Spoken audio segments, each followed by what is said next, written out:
Jumbo, everybody. My name is Phil. I'm your guide out here on the Broadway Wildlife Reserve today. If you look up, you can see an animal spotting guide. That could help you identify animals we may see out there. We probably won't see everything on that list. We may see animals that are not on the list, so you never really know. I will, though, point the animals out to you and tell you about them. So you don't really need to look up. You can if you want to, but you don't need to. Some very important things I do want to go over. This is a photo safari, so feel free to take pictures or videos, but I may not always be able to stop for the animals. They may not stop for us, so definitely have those cameras ready if you want pictures. When I can stop, I will. When I can't stop, I will go slow. So hopefully you can get pictures. We are going to be on some pretty bumpy roads at times, so hold on tight to your personal belongings. If you happen to lose an item, let me know, and I will let the warden know. We'll try and get that item back to you, but we cannot stop to get out to retrieve something. So keep everything in the truck as best you can. Just like every attraction, we do need to remain seated at all times. Keep your hands, arms, feet, legs inside the vehicle. We also may go over some brush, and those bushes may have sharp thorns, so wouldn't want to interact with that either. But yeah, just make sure you do stay fully seated throughout the entire duration. That even includes stops like this. Do not stand up, do not hold your kids up, stay fully seated. One really important thing about this is the fact that we are entering into a wildlife reserve. The animals that reside here are wild animals. A lot of them are endangered species. So we want to be respectful. We don't want to call out to them, yell or whistle or make other extraneous noises. We also don't want to try and touch them, feed them, or throw things at them. This is their home. We want to be respectful. We want to protect these beautiful endangered species. We also just want to have fun. So let's go find some animals. Actually, lots going on. To the right over here, that is an okapi. The striped legs look a lot like a zebra, but they're the only living relative of the giraffe. Actually, the skull structure of the male, which is what we see, they have those little ossicones. It's very similar. Size-wise, it is smaller, but it's similar. They also have some vertebrae in their neck and a 12-inch long prehensile tongue. All features very similar to giraffe, which is kind of cool. On the left-hand side, those are bongos. Their nickname is the ghost of the forest. That's because of their horns. Both male and female have them. The way they go back over their head helps them move quickly through the brush, or sorry, over their neck, out of the back of their head. Allows them to move through the brush quickly, essentially unseen. The tan antelope to the left, that is a female greater kudu. The males are on your spotting guide. They have horns, the females do not. The males actually live alone and the females in small herds, typically 3 to 10, so there are probably other females somewhere nearby. Now, one kind of common thread with all three of these species we just saw, the okapi to the right, very shy and reclusive, like to hide in the forest. The bongos move quickly and hide that way. The greater kudu are crepuscular species, typically most active early and late in the day when it's a bit darker out. So each of those three, they live in the forest for specific reasons, and it's to hide, kind of. Now, coming up on our left, unfortunately not easy to see by all those rocks, that's a black rhino. They're just kind of facing toward us, thankfully, but unfortunately you can't really see it that well.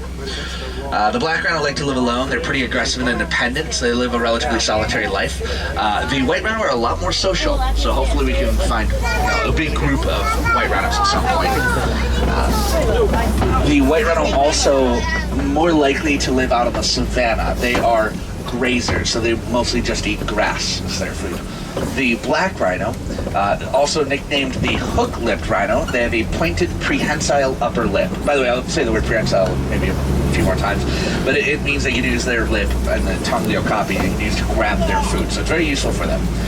And that makes them a browser, so they live in the forest, but the white rhino get grazers, so we'll put them out there in the savanna later.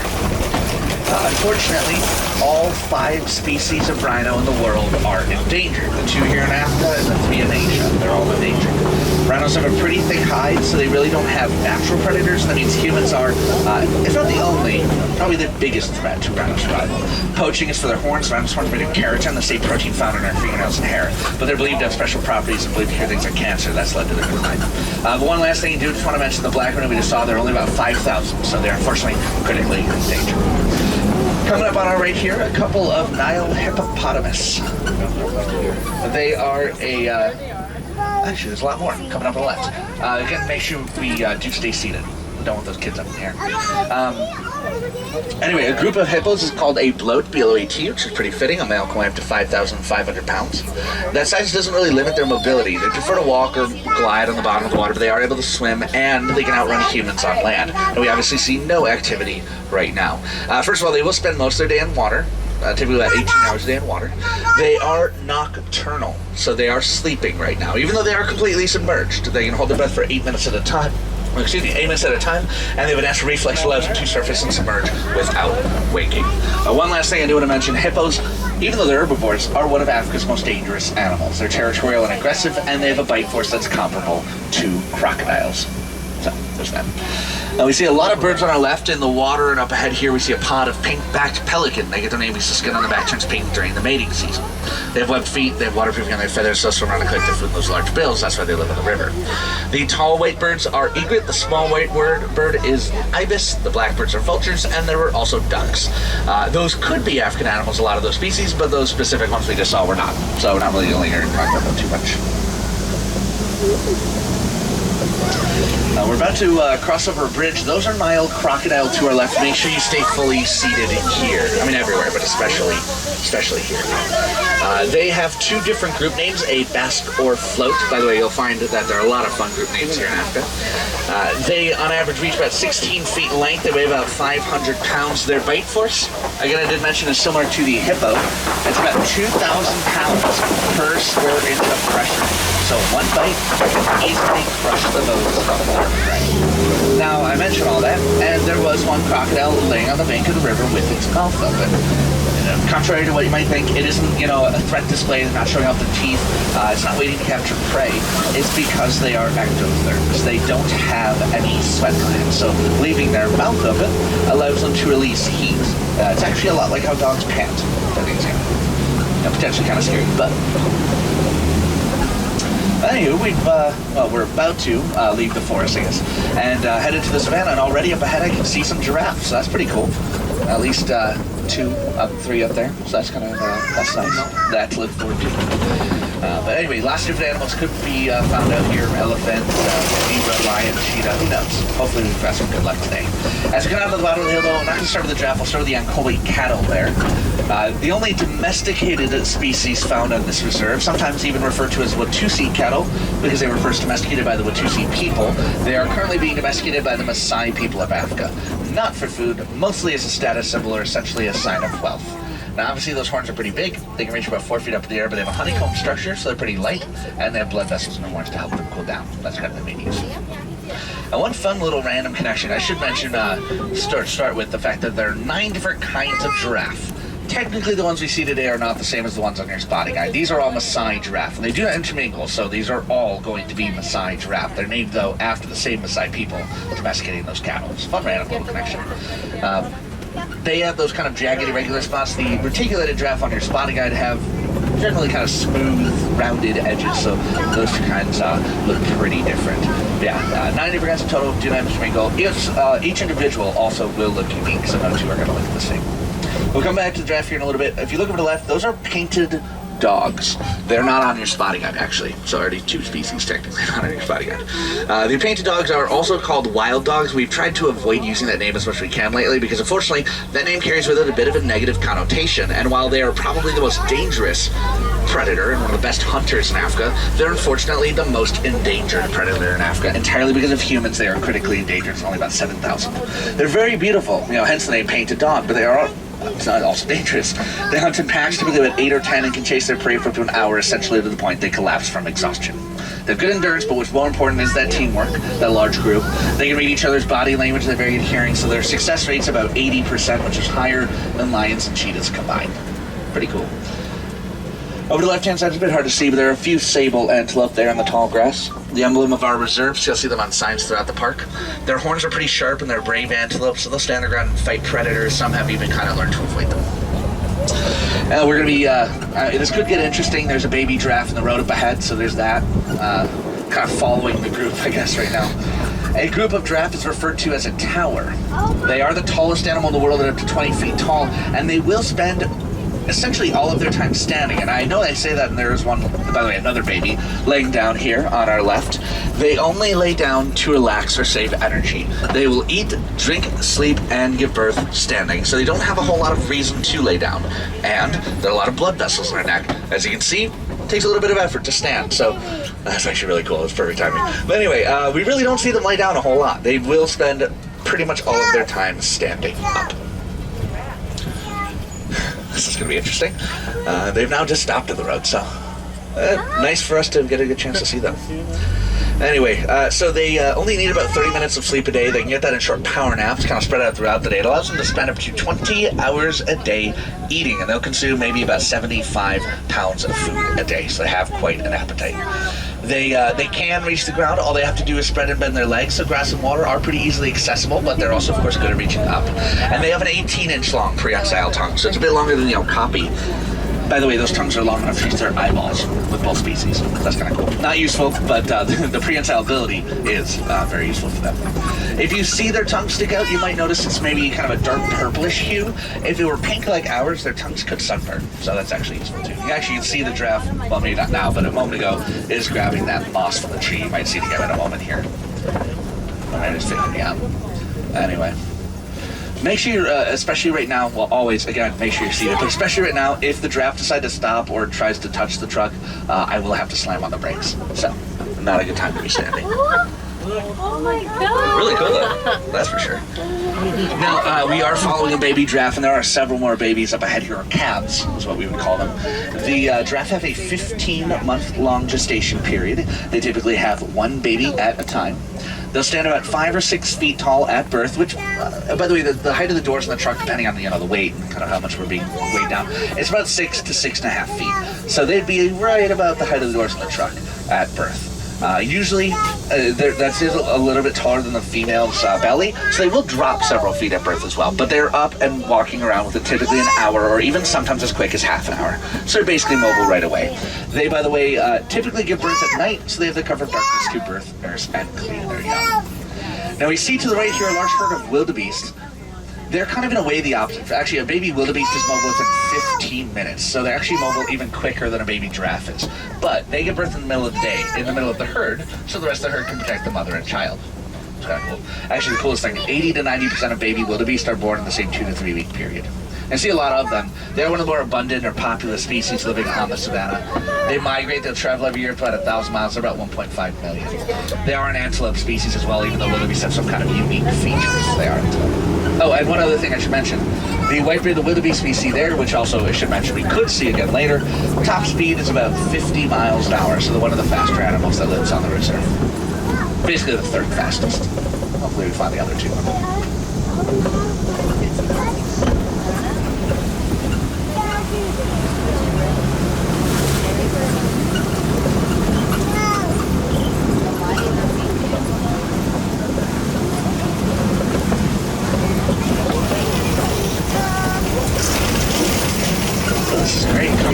Right-hand side here, there is an elephant. A fully grown adult male African elephant can weigh up to about 13,000 pounds. A female can weigh up to about 10,000. That makes the African elephant the largest land animal in the world. Now, actually, the interesting thing is the fact that this elephant currently is alone. It is an adolescent elephant, so there should be more elephants nearby. We'll keep looking. Now, cross your fingers. Hopefully they're in the herd somewhere. I'm not seeing the others right now. There's kind of well, let's see if maybe it doesn't come up here. There's a bridge that crosses over our road that's kind of off that way, so they might be over, maybe over there. See any others. Yeah, kind of interesting. Well, we'll keep looking. Again, cross your fingers. Hopefully the rest of the herd is somewhere nearby. The herds are a matriarchal society, so the females are the leaders. The males will lead when they reach adulthood, which typically would be about 13 or 14, the second longest childhood of any animal in the world to humans. Males will sometimes live with other males in bachelor herds, but typically live alone. So they live kind of solitary lives. By the way, it usually makes it easier for us to tell males and females apart, because we do see one off outside, it's probably a male. That actually was, but not an adult. The males are not just bigger, they're also several feet taller at kind of the shoulder. So pretty big, and usually we can tell them apart for that reason. But it is possible, if we find a herd, there could be a male as well. That's not likely. They don't live together, but they can spend some time, passing or for any purpose they could be together. The herds also can be one extended family. So the groups, looks like we have actually found it. 2 more elephants coming in here on the left. The groups can be one extended family, so pretty big, maybe 40 strong. They will also mingle. They like to spend a lot of time together, very close-knit groups. The oldest female is typically the leader, and that means, maybe grandma or one of the older aunts would be kind of the leader of the group. It's kind of cool, I think. I see 3 right now, so it does appear as though we have found the herd. Another adolescent elephant, 2 more here, and then it looks like an adult female up ahead. So keep going, she's going to get a view of her here shortly.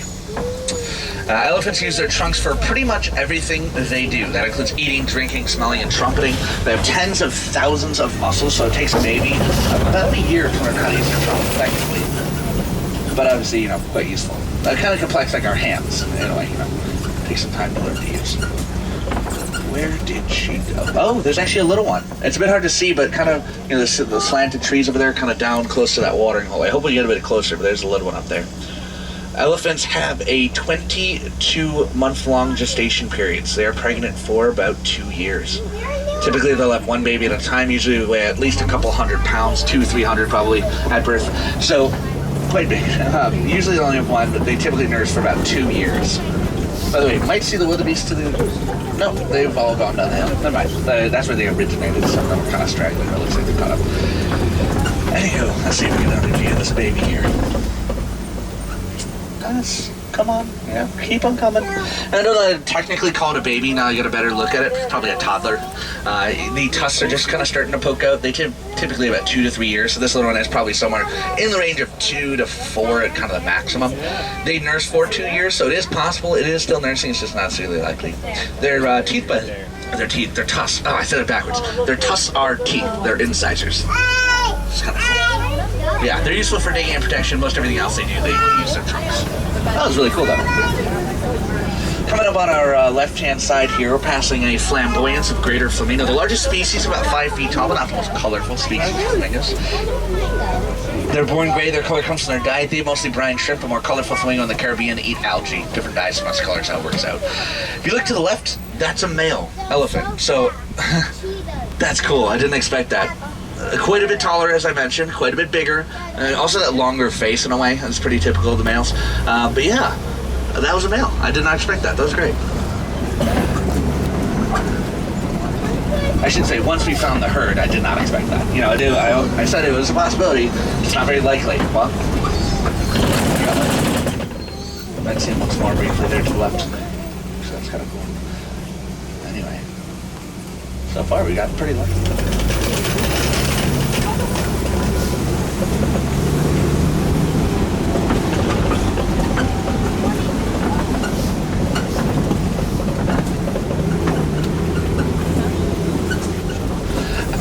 Out to the right, there are, actually a whole group. That's a group of white rhinos, which we call a crash. Where they are right now, we should get another chance to see them. So take a quick pic or two, but we're going to keep on going. To be specific, what we were just seeing there, those are southern white rhinos. So there are 2 subspecies. There are currently about 20,000 southern white rhino. There are unfortunately 2 northern.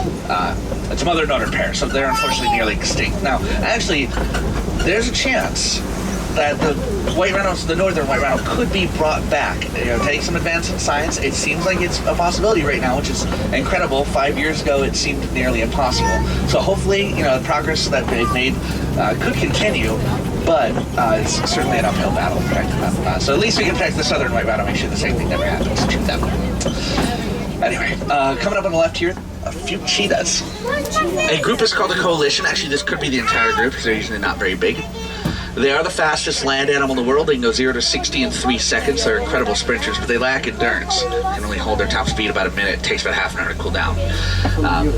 There's a big difference between them and the painted dogs you saw earlier, that large group size and that teamwork. So their success rate when they hunt is mainly about 25%. It doesn't mean they're bad hunters. This isn't as easy for them to capture the prey without that large group size.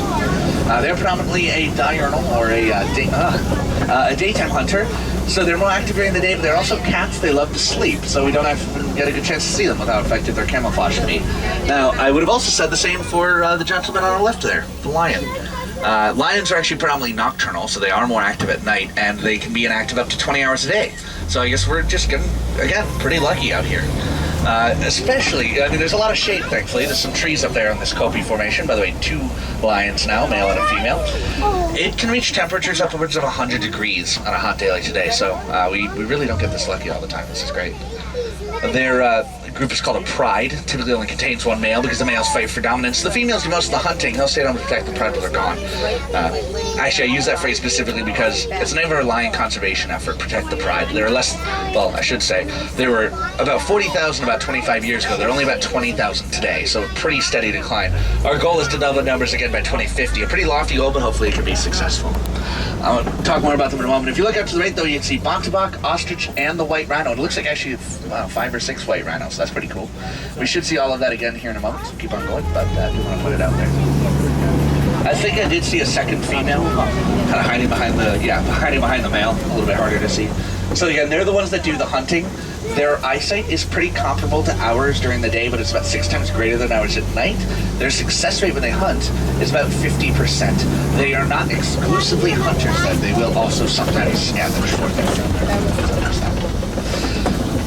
We just saw Simba, and, well, it might be hard to see, but up ahead there's a couple warthogs. So Pumbaa, I actually see 3, one by the rocks and then 2 by that log over there. Those names are Swahili. Simba means lion, Pumbaa means foolish one, and they're actually a pretty intelligent species, so it makes sense the character of the species. They're a relative of domestic pigs, also the largest burrowing animal in the world. They have 2 sets of tusks. The curved upper set for digging, the lower set for protection. The back end of their burrows makes for a pretty effective defense. Lots to talk about here. I'm going to start with the ostrich. There's actually a nest of their eggs, which is cool. They're the largest egg and single cell in the world, up to 3 pounds.